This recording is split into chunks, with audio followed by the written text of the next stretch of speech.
Bonjour à tous et bienvenue pour cette émission de notre expert sur un plateau.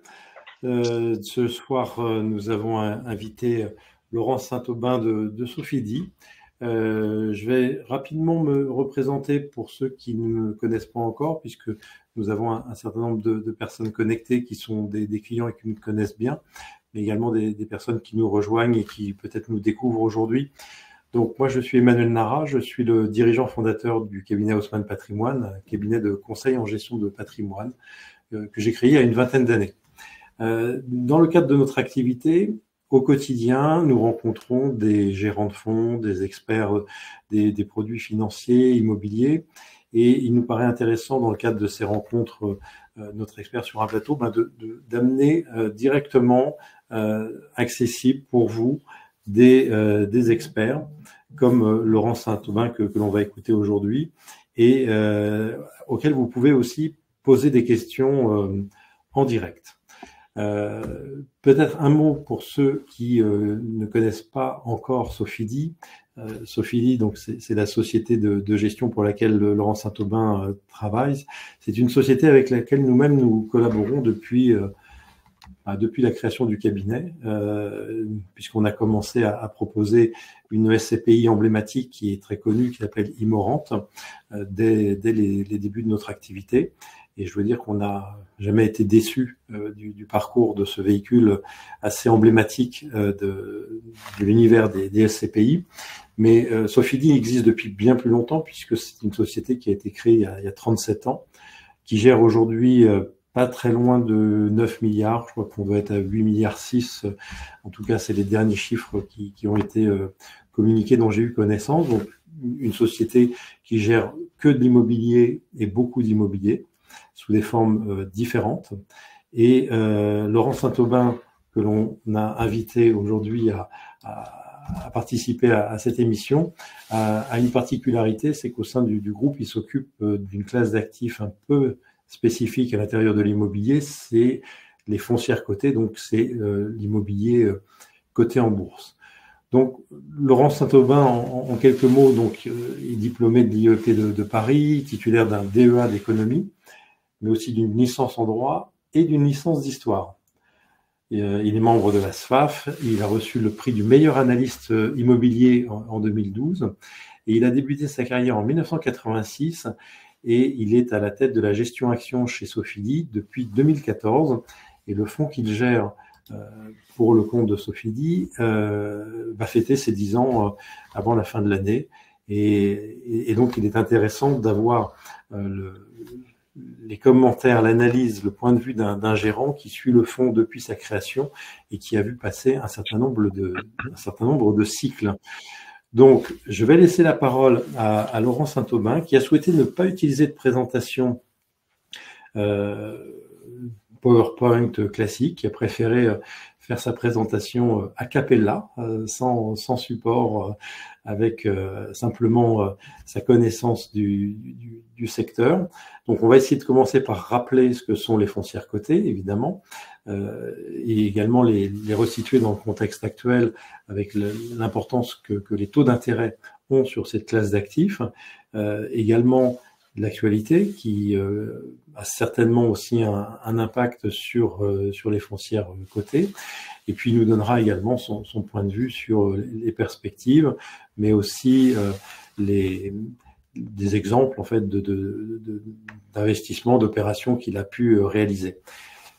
Juste avant de donner la parole à Laurent, je voudrais juste vous donner un élément intéressant sur les foncières cotées, c'est leur évolution ces dernières années, parce que si on veut bien comprendre de quoi on parle aujourd'hui, il est intéressant de resituer ce que sont les foncières cotées en bourse ces dernières années. Donc vous voyez un parcours boursier qui fait pas rêver, qui est pas une belle hausse continue et spectaculaire, c'est même tout le contraire. Donc, si on regarde plus précisément les deux périodes où cette classe d'actifs a particulièrement souffert, c'est évidemment la période du Covid, où là, les cours sont tombés brutalement, un peu comme un couteau. Et à ce moment-là, on a perdu à peu près 30%, 35%. Laurent Saint-Aubin pourra me reprendre si je me trompe sur le pourcentage, mais c'est à peu près Non, l'ordre d'idée. au pire de la crise du Covid, on a perdu effectivement à peu près 30%. Et Voilà. les Et fonciers ont là, fini quand même en baisse plus modérée de 10% sur l'année. voilà. Donc là, ce que je suis en train de vous montrer, c'est pas le fond de Laurent Saint-Aubin, c'est l'indice EPRA qui est son indice de référence, celui contre lequel il se bat tous les jours pour essayer de surperformer l'indice. J'ai voulu vous donner cet indice parce que ça vous donne une vision objective d'un marché, donc qui a connu deux crises. La deuxième, finalement, a été plus longue et plus rude, puisque là, on est allé à peu près à moins 45 sur les points bas par rapport aux points hauts. Et là, bah, c'est la remontée des taux qui a été particulièrement néfaste à cette classe d'actifs. Et là, maintenant, ce que je vous montre, c'est l'évolution de son fond en bleu par rapport à l'indice en rouge que l'on vient de voir. Donc, ce que l'on peut voir, c'est qu'il y a quand même une création de valeur. Et nous, ce qui nous intéresse surtout dans ce contexte, c'est finalement, si je reviens sur l'indice précédent, c'est de voir qu'on a touché un point bas qui est un début de reprise et également un retard sur les marchés actions en général. Et si on est un investisseur un petit peu opportuniste et contrariant, on peut penser que il y a peut-être là quelque chose à regarder de plus près. Et c'est la raison pour laquelle on a invité Laurent Saint-Aubin pour nous donner son point de vue sur cette classe d'actifs. Donc, Laurent, c'est à vous. Merci beaucoup Emmanuel de me donner l'opportunité de parler de foncière cotée, qui est un sujet que j'adore. Et bonjour à toutes et tous. Je suis ravi d'être avec vous ce soir. Quelques mots effectivement pour décrire ce que c'est que l'immobilier coté. L'immobilier coté, c'est une petite classe d'actifs au sein de l'univers boursier. Si on prend la zone euro, les foncières de la zone euro ont une capitalisation boursière cumulée de l'ordre de 200 milliards. Microsoft, c'est 3300 milliards. Donc une classe d'actifs petite, mais une classe d'actifs extrêmement diversifiée qui permet d'aller chercher des thématiques qu'on ne va pas forcément trouver avec de l'immobilier physique. Donc, bien entendu, du logement, essentiellement du logement en Allemagne d'ailleurs, du commerce, donc des grands centres commerciaux, du commerce de pieds d'immeubles, du commerce périphérique, des bureaux, donc des bureaux centraux et des bureaux de périphérie, mais aussi tout un ensemble de secteurs de croissance qui sont intéressants parce qu'ils sont leur évolution est fondée sur des tendances structurelles. Donc le premier d'entre eux, c'est la logistique immobilière, qui ne concerne pas seulement le commerce électronique, mais aussi qui est affecté positivement par le restockage des entreprises, la fameuse démondialisation, et de la logistique aussi qui concerne la petite industrie, l'assemblage industriel.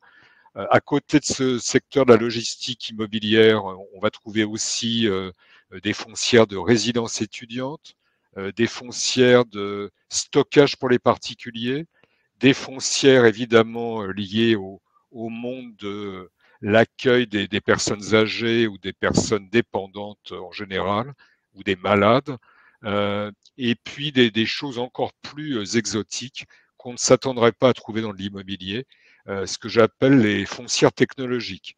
Le cloud, l'intelligence artificielle sont des activités humaines qui ont besoin d'un habillage immobilier sous forme d'entrepôts de stockage, et on peut investir dans des foncières qui sont dédiées à cette activité. Donc très diversifié aussi au plan géographique. On peut s'intéresser à une foncière italienne avec des actifs en Italie, ou à une foncière irlandaise avec des actifs en Irlande. Donc c'est très intéressant parce que évidemment, si vous achetez un immeuble, bah, vous pouvez pas le vendre facilement. Si vous achetez des titres en bourse, vous pouvez faire tourner votre portefeuille d'une façon extrêmement rapide. La deuxième particularité de l'immobilier coté qu'il distingue, je crois, des autres segments de la bourse, c'est sa visibilité. Euh, Visibilité qui tient à son modèle d'entreprise. Donc, le principal métier d'une foncière, c'est de posséder des immeubles et de les louer. Donc, vous avez des baux d'une durée moyenne de 5 ans. Et donc, la génération de loyers, qui sont le plus souvent d'ailleurs indexés sur l'inflation, bah, elle est connue très longtemps à l'avance. En face de ça, vous avez un peu de dette, à peu près 40% de la valeur du patrimoine immobilier est financée par de la dette. Et là aussi, c'est de la dette à taux fixe sur des périodes à peu près comparables de l'ordre de 5 ans. Donc, vous avez une très bonne idée de la production de loyer et finalement des résultats et donc du dividende. Et le dividende, c'est un élément important puisque les foncières ont un régime fiscal particulier qui est quasiment généralisé dans les grands pays développés, qui s'appelle en France le régime SIC et qui leur permet de ne pas payer d'impôts sur les sociétés en échange d'une obligation de distribution. Donc euh, cette obligation de distribution conduit aujourd'hui le secteur à afficher un rendement du dividende en brut de l'ordre de 5,5%. Donc ça, c'est pour la visibilité.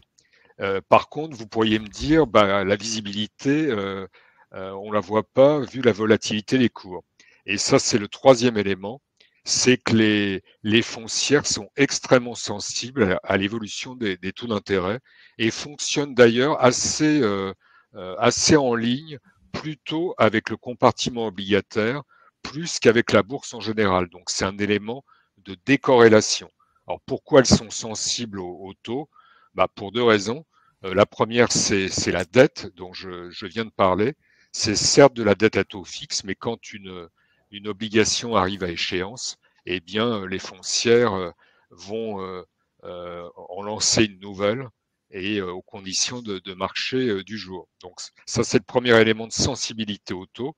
Et le second élément, c'est évidemment la sensibilité de la valeur des patrimoines à l'évolution des taux. C'est ce qu'on appelle la prime de risque. Donc vous avez un actif sans risque. L'actif sans risque emblématique, c'est l'emprunt d'État allemand. Et vous ajoutez à ça, les investisseurs ajoutent à ça ce qu'ils appellent une prime de risque. L'immobilier, c'est un peu plus risqué que l'obligation d'État allemand. Et donc, ça vous donne un taux de capitalisation, c'est-à-dire un multiple des loyers qui va permettre aux experts de valoriser leur patrimoine. Donc, quand les taux montent, eh bien, le patrimoine des foncières baisse mécaniquement. Ça, c'est un élément de visibilité d'ailleurs, le patrimoine des foncières, donc la valeur théorique d'une foncière est donnée, fait l'objet d'une publication 2 fois par an. Donc autant, je ne sais pas très bien ce que vaut Microsoft, dont je parlais tout à l'heure, c'est une question de multiples, autant bah, bêtement, une foncière cotée vaut ce que valent ses actifs corrigés de la dette en théorie. Voilà pour la petite introduction pour expliquer ce que sont les foncières. Si vous avez des questions, n'hésitez pas à intervenir.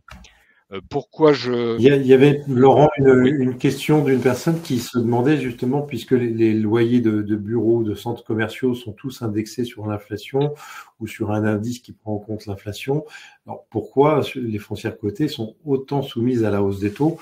Donc il y a plusieurs éléments que vous avez évoqués, mais c'est vrai que ça peut surprendre cette sensibilité. Les foncières cotées sont plus volatiles que la bourse.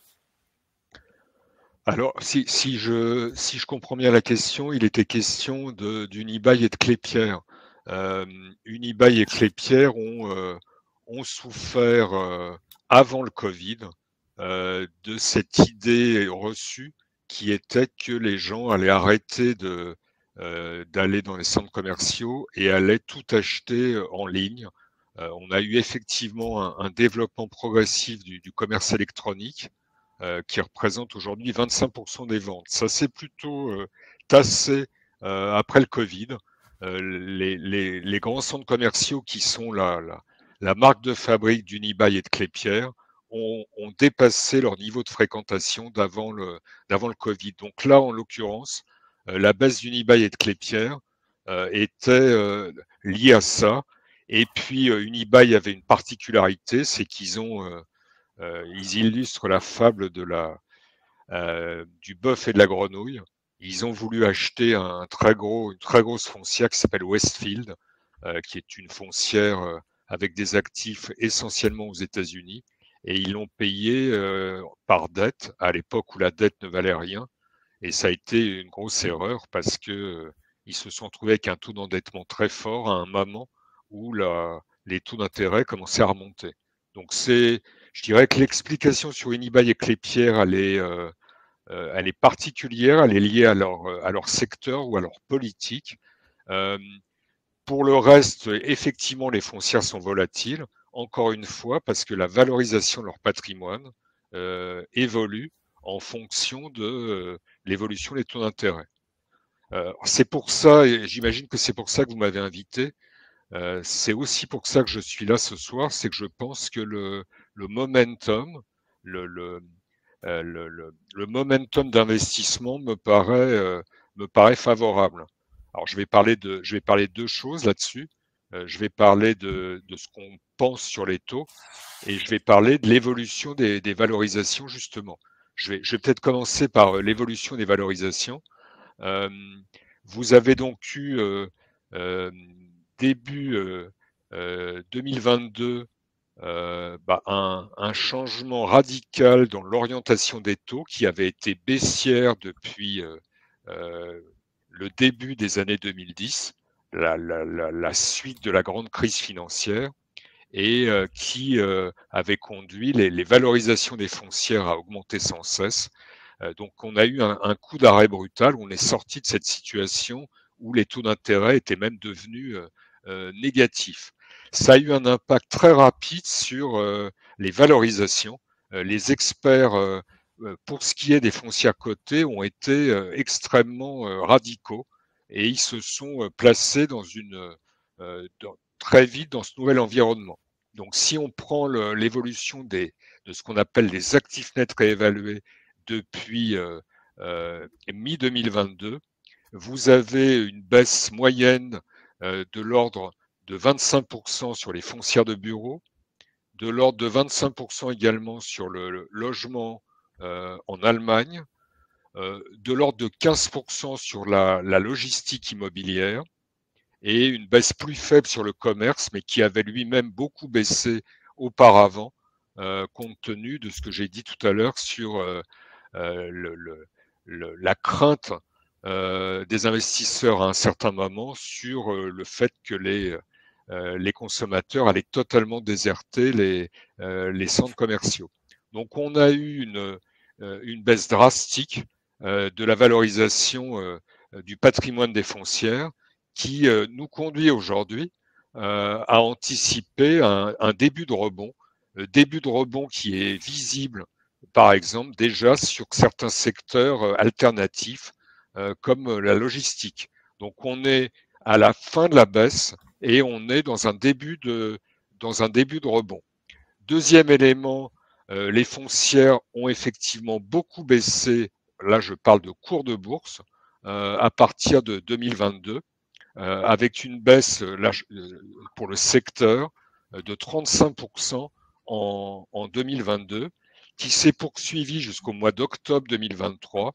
En octobre 2023, on a eu cette fameuse réunion de la Réserve fédérale américaine où pour la première fois, les banquiers centraux ont fait des prévisions de baisse des taux pour l'année 2024. Et là, on a eu un rebond phénoménal du secteur, puisque le secteur a rebondi de 35% entre octobre 2023 et la fin de l'année 2023. Qu'est-ce qu'il en est aujourd'hui? Aujourd'hui, on a déjà eu une première baisse par une grande banque centrale. La BCE a pris l'initiative de se décorréler de la politique de la Réserve fédérale et donc a baissé ses taux de 25 points de base pour la première fois depuis 2019. Nous pensons que cette tendance, elle va se poursuivre. Alors, il y a tout un débat, c'est pas un chemin bordé de roses, tout rectiligne, mais globalement, moi je pense que l'inflation, elle ralentit, que l'activité, elle donne des signes de faiblesse aux États-Unis, et que donc on peut s'attendre à 2 baisses des taux encore à venir en Europe d'ici la fin de l'année, et à probablement une baisse des taux en novembre de la part de la Réserve fédérale américaine. Donc cette baisse des taux des banques centrales, elle va avoir un impact, elle a déjà un impact boursier sur le secteur, et elle va avoir un impact plus profondément sur l'industrie à 2 égards.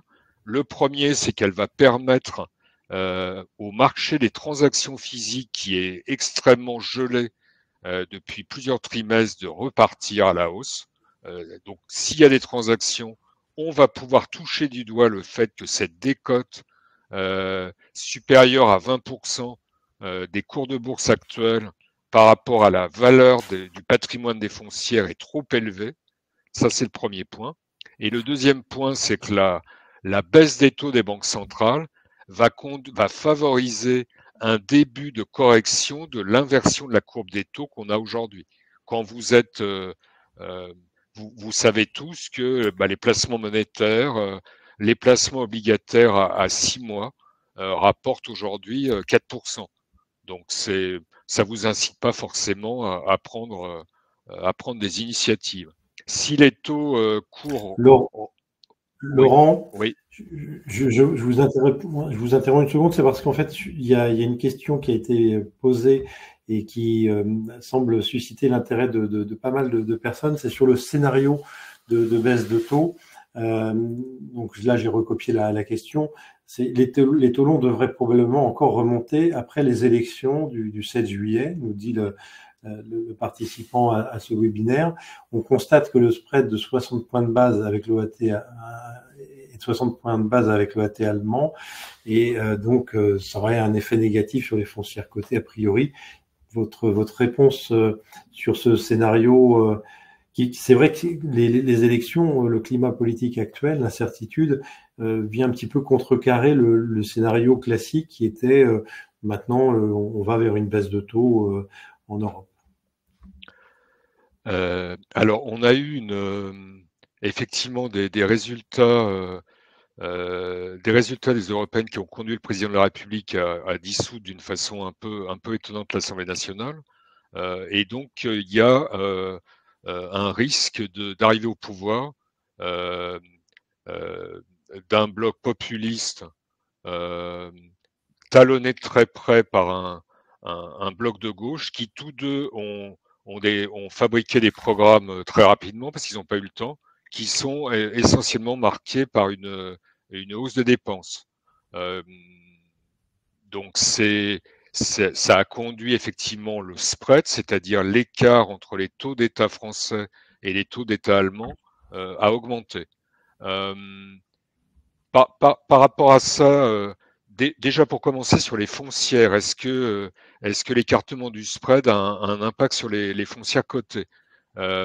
C'est ce que le marché a vendu en bloc, toutes les valeurs cotées en France, quelle que soit leur activité.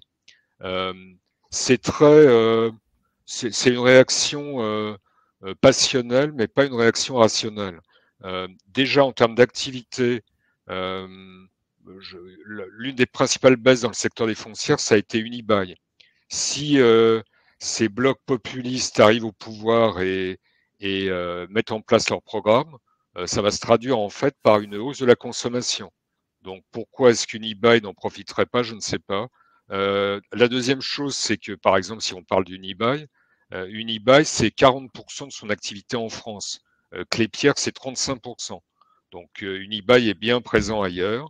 Et le dernier point qui est le plus important, c'est qu'en fait, Unibail comme Clépierre, comme Gecina, sont des acteurs suffisamment gros le risque aujourd'hui, il est sur les banques françaises. C'est les banques françaises qui pâtissent de la hausse du spread et de la hausse des taux français. Mais en fait, une e-buy peut se financer avec n'importe quelle banque. Donc, un financement par une banque américaine ou par une banque allemande n'a aucune raison de changer parce que le spread de l'OAT se tend. Ça, c'est quelque chose qu'il faut vraiment avoir en tête. En fait, euh, la hausse des taux français. D'ailleurs, on a eu un double effet. On a plutôt des taux allemands qui ont tendance à se corriger, à se détendre, et effectivement, ce spread qui augmente. Le financement c'est ça qu'il faut retenir. Le financement des foncières et des entreprises françaises, d'ailleurs, n'est pas dépendant du taux de l'OAT à 5 ans. Moi, dernier point qui est un point politique qui n'engage que moi, euh, c'est évidemment très fragile de faire des prévisions, en nombre de sièges pour les élections législatives à venir. C'est plus compliqué de faire un sondage circonscription par circonscription que de faire un sondage pour les européennes. Ce qu'on voit quand même dans les premiers sondages, c'est que aucun parti n'obtiendrait la majorité absolue. Et donc il y a d'autres scénarios qui peuvent être imaginés. L'un d'entre eux que je pourrais développer si ça vous amuse, étant l'arrivée d'un Premier ministre social-démocrate euh, assez excentré du front de gauche qui fait si peur à l'hôtel Matignon. Auquel cas, toutes ces promesses de dépenses non financées seraient largement corrigées. Voilà. Bon, Laurent, j'ai une autre question d'un participant qui nous demande sur la décote des actifs des foncières, donc qui, selon lui, donc est un élément important. Où on en est actuellement de la décote des foncières? Donc la décote des foncières aujourd'hui, par rapport aux actifs nets réévalués spot, c'est-à-dire aux expertises indépendantes, elle est de 22%. À ce matin. Historiquement, elle a beaucoup varié. Vous avez ce tableau qu'Emmanuel vous projette. On a eu des situations de surcote qui ont pu être importantes. La moyenne n'a pas beaucoup de sens, mais je dirais que la moyenne, c'est autour de 8% de décote. Cette décote importante, elle a d'ailleurs une première conséquence, c'est qu'on a un flux continu, pas énorme, mais un flux continu de retrait de bourse, d'OPA, où les instigateurs de ces OPA font des offres. Nous avons une valeur en portefeuille aujourd'hui qui est une valeur de bureau espagnol qui fait l'objet d'une offre très supérieure au cours de bourse. En l'occurrence, cette société qui s'appelle Arima valait 6 euros. Une offre en cash pour l'intégralité du capital a été faite à 8,61 euros. Et la valeur du patrimoine de cette société tourne entre 11 et 12 euros. Donc on voit bien la mécanique. L'investisseur boursier est content de sortir avec une grosse prime par rapport à son cours de bourse. Et l'instigateur de l'OPA, il est content parce qu'il va probablement pouvoir céder les actifs autour d'une valorisation de 12 euros. Donc effectivement, la décote sur ActiveNet qui est importante aujourd'hui, dans un contexte, je le répète, qui me paraît structurellement aller vers une détente des taux d'intérêt, cette décote est un élément de sécurité supplémentaire qui m'incite à considérer que le momentum commence à être favorable. D'accord. J'ai mis quelques slides à l'écran, Laurent, parce que certains participants regrettaient de ne pas pouvoir visualiser un peu plus certains concepts que vous maniez avec beaucoup de facilité, mais qui sont plus faciles parfois à comprendre quand on a quelques graphiques. Alors je crois Emmanuel que vous avez la présentation, donc n'hésitez pas à la partager avec nos auditeurs. Voilà, Oui. donc le momentum, il me paraît favorable parce que malgré cet épisode malheureux politique qui concerne la France, en fait, le paysage politique européen n'a pas fondamentalement changé. Les trois partis qui contrôlent le Parlement européen depuis des années continuent de le contrôler. Le Parti populaire européen, qui est le premier parti du Parlement de Strasbourg, a même accru son nombre de sièges. On le dit pas beaucoup, et on s'oriente quand même normalement vers une reconduction de l'exécutif européen en place. Donc, malgré cet épisode malheureux qui concerne la France, je dirais qu'on est plutôt vers une baisse des taux, vers une réouverture du marché de l'immobilier et vers sans doute une interrogation chez les épargnants pour un début de réallocation de leurs placements en fonds monétaires qui représente une masse absolument considérable. J'ai en tête un chiffre de 5 000 milliards de dollars placés en fonds monétaires. Ensuite, le troisième point, c'est que il faut bien choisir l'immobilier, les foncières cotées qu'on achète. Il y a du bon et il y a du moins bon. Les deux critères que nous on retient, c'est la première, c'est un bilan léger, c'est-à-dire pas trop de dettes, qui permet à une foncière de saisir les opportunités. Donc, par exemple, une foncière comme Clépierre a un bilan très solide qui lui a permis récemment de racheter deux gros actifs, deux gros centres commerciaux. L'un que vous connaissez peut-être qui s'appelle Au Paris Nord, à Aulnay-sous-Bois, un très vieux centre, et puis un autre qui s'appelle Roma Est, dans des conditions extrêmement favorables. Donc on aime les sociétés avec des bilans légers, et puis on aime les sociétés foncières qui ont ce qu'on appelle du pricing power, c'est-à-dire non seulement une capacité, toutes les foncières augmentent leur loyer de l'indexation, mais une capacité à maintenir cette indexation quand le bail arrive à expiration. Donc ce sont des actifs rares et qui ont une qualité particulière. Donc en matière de commerce, ce sont les centres commerciaux de flux, donc en particulier les centres commerciaux de gare, les centres commerciaux autour des grands points de connexion de transport urbain.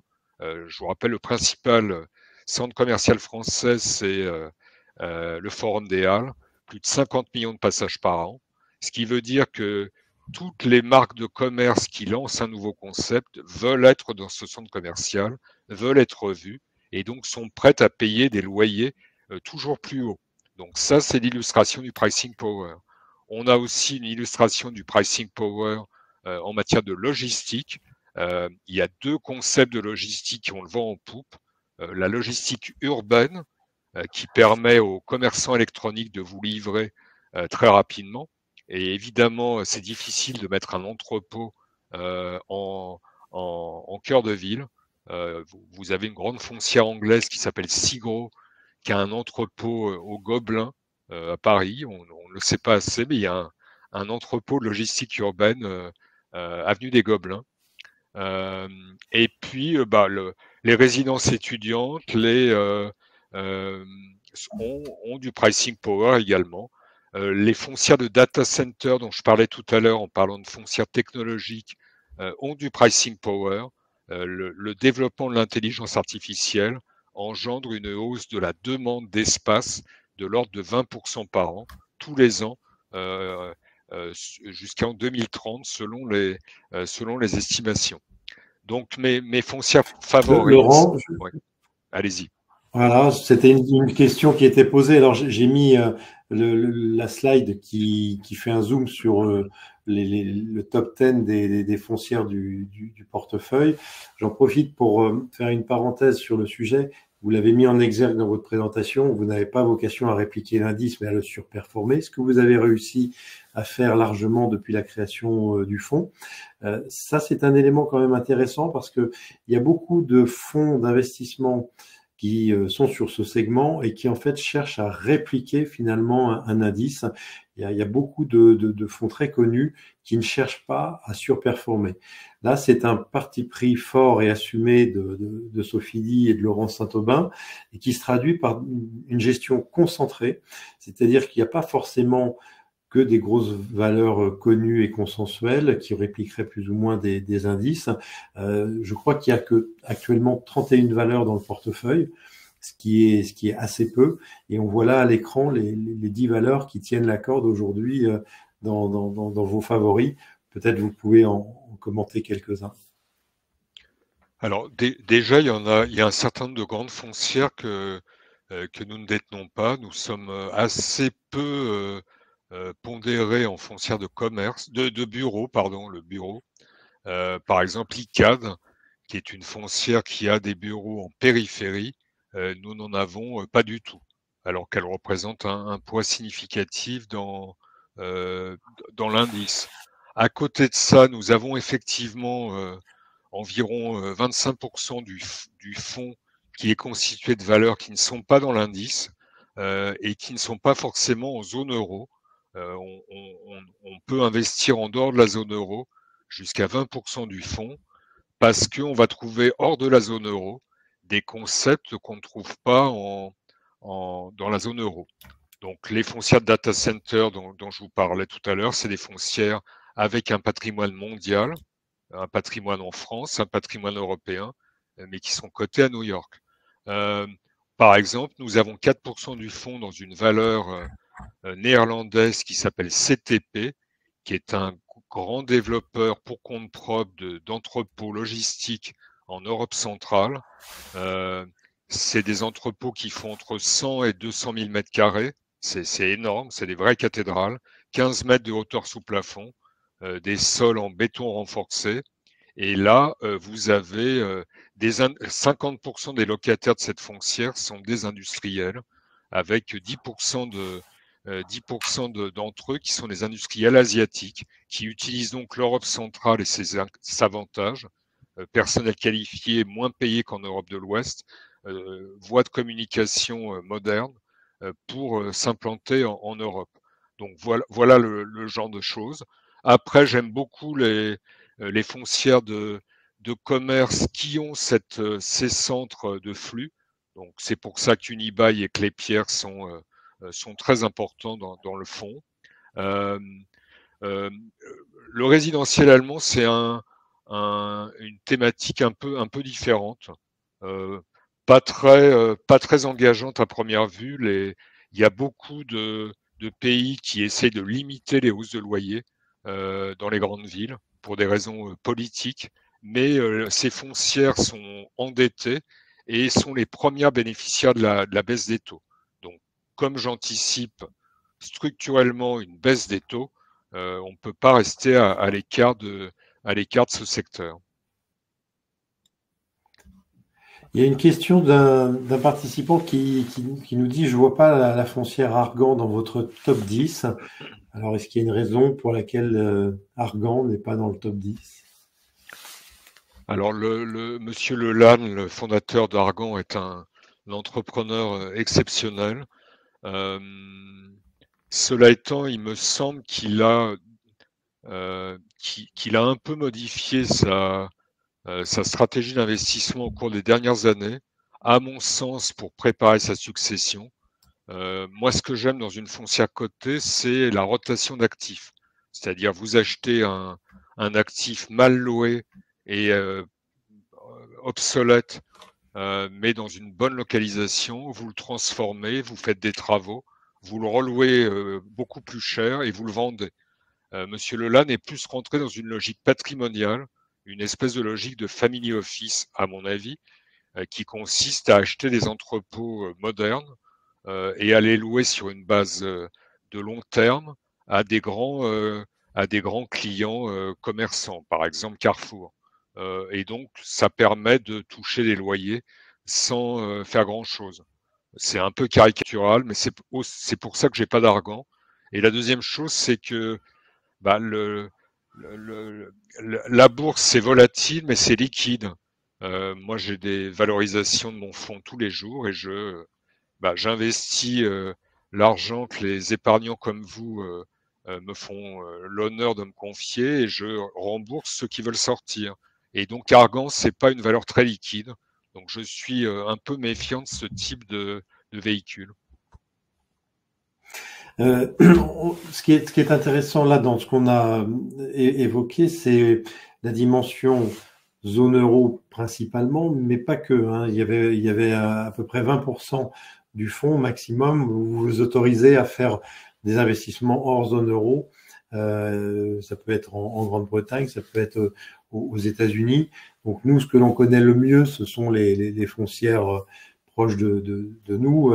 Et donc il y a une autre partie, on va dire, cachée de l'iceberg, qui est plutôt voilà, dédiée à des professionnels comme vous pour détecter des foncières spécifiques qui ne sont pas aussi médiatisées que Clépierre ou Gessina ou Unibail, que la plupart d'entre nous connaissons parce que on est abreuvé, je dirais, d'informations sur ces foncières-là. Mais ce qui est intéressant aussi, c'est d'aller chercher de l'information sur des foncières moins connues. Puis après, c'est cette gestion de conviction. Donc, choisir, c'est renoncer. Donc, effectivement, il y a des belles valeurs que vous devez, à certains moments, choisir de ne pas mettre dans le portefeuille.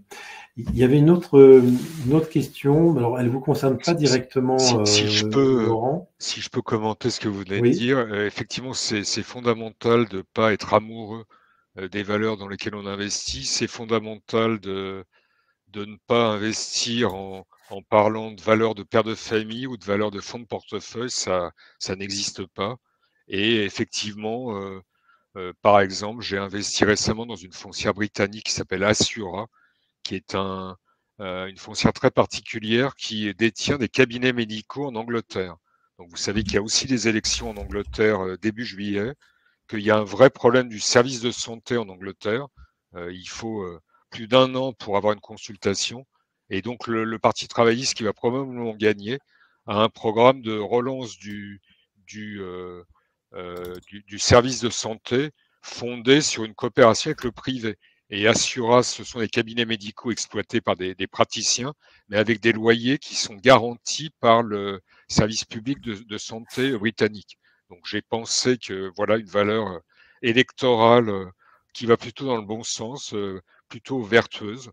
Et on a investi 1% du fonds très rapidement ces dernières semaines dans cette valeur Assura. Je ne sais pas si on le voit bien à l'écran, mais sur la slide que j'ai sélectionnée là, on voit Assura au milieu de ses petits camarades, donc qui est positionné dans ce graphe. J'en profite pour vous dire que la présentation vous sera envoyée. Non seulement vous recevrez le replay, puisque c'est une question que j'ai vu passer aussi, mais la présentation vous sera envoyée. Donc pour ceux qui ont pu ressentir peut-être parfois une légère frustration de ne pas visualiser certains graphiques, donc vous pourrez les regarder tranquillement et nous interroger après cette réunion. Je réponds par la même occasion à la question: est-ce que ce fonds a un code ISIN? Oui, bien sûr. Alors, il dépend de la part, mais dans n'importe quel outil ou sur Internet, vous tapez Sofidy Sélection et vous trouverez immédiatement les différents types de parts. Et pour répondre aussi à une autre question qui a été posée sur savoir dans quelles assurances vie on peut trouver ce titre, ce fonds, voilà, je fais un arrêt sur image quelques minutes. Voilà, le fonds, il est connu, il est référencé par la plupart des assureurs. Donc, code ISIN, accessible dans presque toutes les compagnies d'assurance. Voilà, c'est ce qui permet à tout le monde finalement d'y accéder facilement. Nous, c'est un fonds qu'on a utilisé à plusieurs reprises, et dans la catégorie des foncières, c'est vrai que on aime bien ce fonds-là parce qu'il a des convictions et des résultats. Donc là, vous avez à l'écran les assureurs. Si votre assureur n'est pas dans la liste, je pense qu'il faut vous en plaindre auprès de lui. Et là, vous avez donc quelques indications sur le fond et les différents types de parts. Je vous laisse reprendre, Laurent. Juste trois petites choses. Les frais sur la part P, contrairement à ce qui est mis dans la présentation, ont été abaissés. Ils sont de 2%, donc les frais de gestion. Le fonds est labellisé ISR, donc on a le label d'État. Donc on essaye d'avoir une gestion qui tienne compte aussi de critères environnementaux, sociaux et de gouvernance. Il y a assez peu de fonds d'immobilier cotés dans cette situation. Et pour répondre à la question spécifique de Monsieur Duflot sur CTP, en fait, j'ai pas été clair. CTP, c'est une assez grosse société, 7 milliards de capitalisation boursière et 14 milliards d'actifs. Donc en fait, c'est assez gros. Et ça, j'aime bien. Et c'est assez liquide aussi. Moi, ce que je regarde quand j'investis quand même, c'est la liquidité, la capacité d'acheter et de vendre des titres. Et CTP, il n'y a pas de problème. Voilà. Alors, il y a une autre question d'une personne. Je vais essayer de vous la coller tout de suite parce qu'il y a un chat en parallèle et des questions. Donc, j'essaye de faire le tri.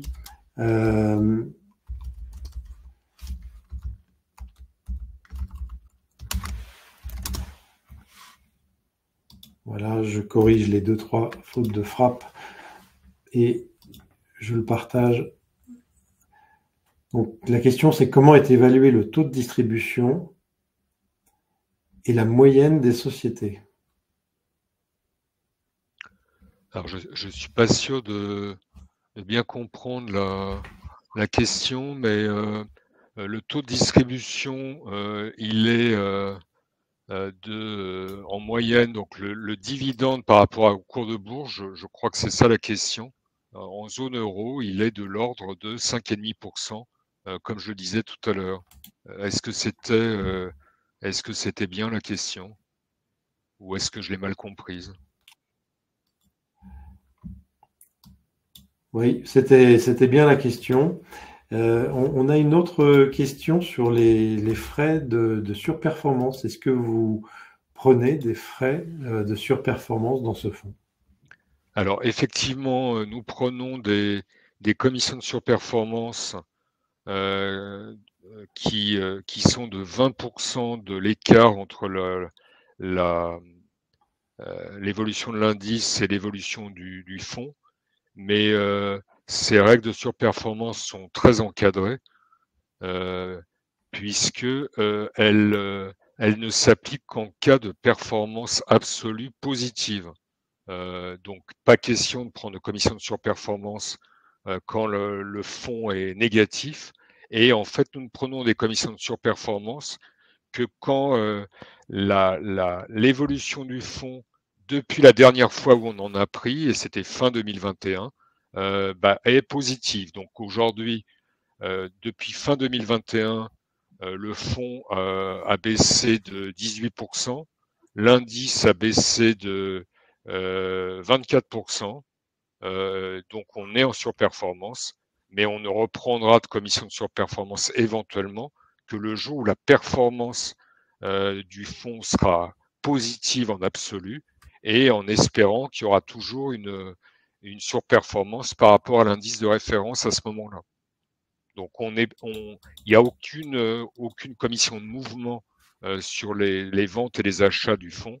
Et la commission de surperformance, elle est ce qu'on appelle en high water mark. Donc pas du tout, c'est pas quelque chose qu'on va prélever tous les ans, qu'on va prélever même quand la performance est négative. Oui, donc c'est pas simplement une surperformance en relatif par rapport à votre indice. Il faut qu'il y ait une performance en valeur absolue positive et que vous dépassiez certains niveaux pour que ça se déclenche. Ce qui donc évidemment génère une certaine motivation et un alignement d'intérêts toujours appréciable. Il y a une question qui concerne non pas votre fonds, mais plutôt votre groupe qui a fait un achat récemment. Donc, je ne sais pas si vous voulez vous exprimer sur ce sujet-là. Je vous pose la question mais c'est pas dans votre périmètre direct. Que pensez-vous de l'achat de Paris Nord par le groupe Sofidy, qui est une zone qui peut, on va dire, faire l'objet de quelques critiques? C'est une zone, je cite, hein, une zone de non-droit urbain avec des rodéos chaque soir. Comment peut-on valider un achat dans une zone aussi compliquée qu'Aulnay dans le 93? Alors, est-ce que vous avez, vous, un avis, la possibilité de le donner sur cet achat de Sofidy, qui n'est pas dans votre fonds, mais qui est dans un des véhicules que le groupe gère, une SCPI en particulier? Alors, le centre au Paris Nord, c'est un centre qui a démontré sa résilience. Il est très vieux. Il a été, retravaillé plusieurs fois. À l'origine, c'était un centre avec un énorme hypermarché Carrefour à l'origine. Et en fait, ce centre a démontré sa pertinence. Il est toujours là. Unibail a lancé un centre qui s'appelle Aéroville à Roissy, qui a échoué à détrôner au Paris Nord. C'est un centre avec une clientèle populaire, donc des enseignes qui sont pas du tout les mêmes que celles qu'on peut trouver au Forum des Halles, par exemple. Euh, le prix payé est un prix tout à fait extraordinaire, puisque en fait c'est une situation particulière. Le centre appartenait à une foncière cotée britannique Amerson, qui était associée en l'occurrence à des fonds coréens. Les Coréens ont souhaité sortir. La valeur de l'actif a baissé et donc pour maintenir les ratios d'endettement avec les banques, puisque souvent on achète ce genre d'actifs avec de la dette en face, il fallait remettre un peu d'argent, euh, de mémoire 30 ou 40 millions. Les Coréens et Amerson ont refusé de le mettre, donc les banques ont saisi l'actif. Quand une banque saisit l'actif, elle n'a qu'une envie, c'est de le vendre. Et donc en l'occurrence, ils l'ont vendu à un prix, à mon sens, très bas, puisque la rentabilité sur la base du prix d'acquisition, donc les loyers par rapport au prix d'acquisition, sont supérieurs à 10%. Et c'est intéressant d'ailleurs parce que ça a été le premier réinvestissement de Klépierre, puisque Klépierre va gérer ce centre et a pris 25% du centre. Le premier réinvestissement de Klépierre depuis 2018. Klépierre qui ensuite a acheté Sol. Klépierre qui était un peu timide et qui est moins timide aujourd'hui puisqu'ils ont acheté Sol, le centre commercial Roma Est dont je parlais tout à l'heure. Donc je crois que c'est un centre qui a été acheté très peu cher et qui, au cours de ses plus de 50 ans d'existence, a prouvé sa capacité de résistance, malgré les rodéos urbains, Bien. effectivement, que je ne conteste pas. Merci Laurent pour cette précision. Donc on a compris que c'était un achat d'opportunité. J'ai mis à l'écran la slide qui concerne les frais parce que ça a été redemandé par des personnes qui assistent actuellement au webinaire. Donc je reprécise que le taux de 2,20 n'est pas à jour dans ce document, c'est un taux à 2. Après, il y a des parts qui peuvent aller jusqu'à GI. Alors qu'est-ce qu'il faut faire pour avoir une part à 0,75 en GI? Il faut investir plus d'1 million d'euros. Voilà, donc en fait, comme toujours dans les fonds d'investissement, il y a une logique qui est un peu celle du détaillant et du grossiste. Quand vous avez des fonds d'investissement qui investissent des sommes importantes, les frais de gestion sont réduits. C'est une pratique courante. Aujourd'hui, c'est un fonds qui est accessible pour des montants très faibles et par tout le monde. Après, chacun en fonction de ses possibilités, évidemment. Tout le monde ne peut pas mettre 1 million d'euros dans un seul fonds. Et pour la plupart d'entre nous, même si on pouvait le faire, il vaudrait probablement mieux chercher des idées de diversification pour ne pas surpondérer une conviction quelle qu'elle soit. Alors, Donc, je suis est-ce qu'il y avait moi-même d'autres points? je suis moi-même investi dans le Oui, fonds d'une façon importante et en part P, donc les parts à 2% de frais de gestion. d'accord. Donc vous êtes avec les autres actionnaires personnes Voilà, physiques voilà, exactement. traités D'accord. Bien. Et est-ce qu'il y avait d'autres points? Là, il est 19h25. On avait prévu d'arrêter à 19h30. Est-ce qu'il y a des points que vous auriez aimé évoquer si on a oublié quelque chose? Il y a une question d'une personne qui a posé à 2 reprises et j'ai pas relevé. Votre avis sur l'immobilière d'assaut, qui est peu endetté apparemment avec un beau portefeuille. Bah, Immobilière d'assaut, à l'origine, c'était une excellente idée. L'idée, c'était de lancer une foncière qui allait fédérer les patrimoines immobiliers de grandes familles françaises. Donc, il était question de la famille Peugeot et peut-être d'autres familles. Au cours du temps, en fait, ce qui s'est passé, c'est que il s'est pas passé grand-chose. Ça s'est pas développé. Et finalement, aujourd'hui, j'ai l'idée que cette foncière était une foncière qui s'est cotée par opportunisme pour des raisons de fiscalité.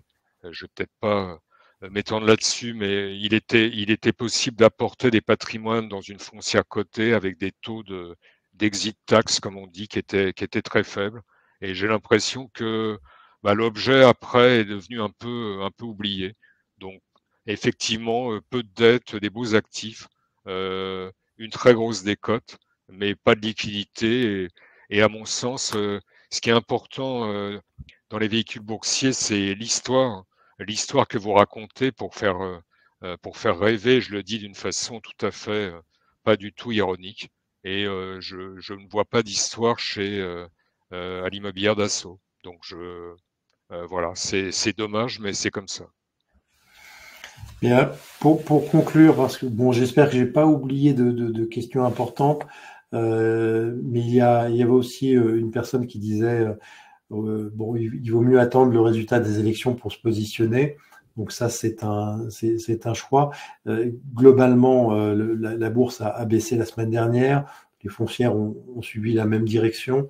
Alors, est-ce qu'il faut temporiser, attendre quoi?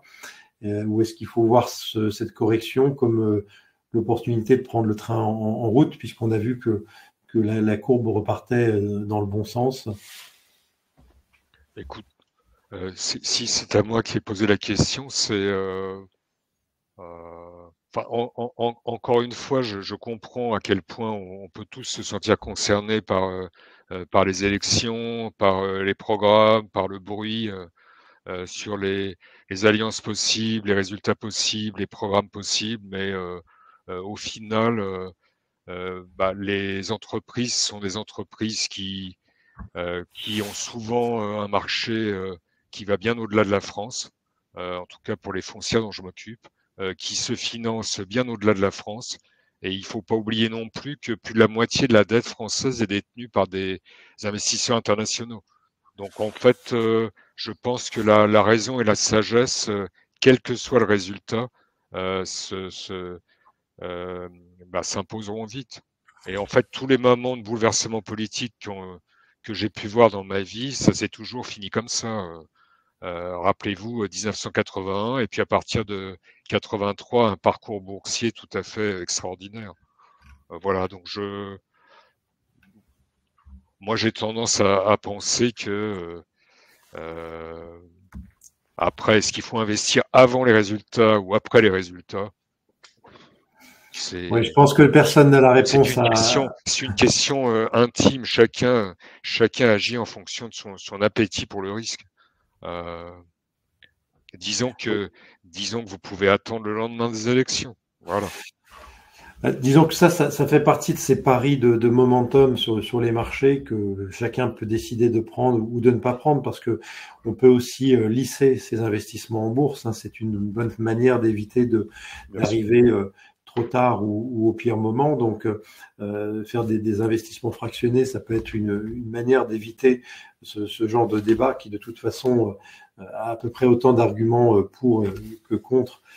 Personne ne sait si les foncières vont rechuter ou rebondir à court terme. Je pense que l'approche, l'analyse qui est faite aujourd'hui par Laurent Saint-Aubin, c'est vraiment une analyse non pas basée sur les tendances court terme des marchés boursiers, c'est vraiment basé sur les fondamentaux des sociétés, des foncières, leurs actifs, leurs stratégies, leur rentabilité, leur taux d'endettement, donc des éléments finalement très économiques et d'analyse financière, et que les humeurs de la bourse qui parfois nous emmènent à des sommets sans qu'on comprenne pourquoi. On l'a vu d'ailleurs à certaines époques, les foncières cotées étaient surcotées, puis à d'autres moments elles sont très sous-cotées.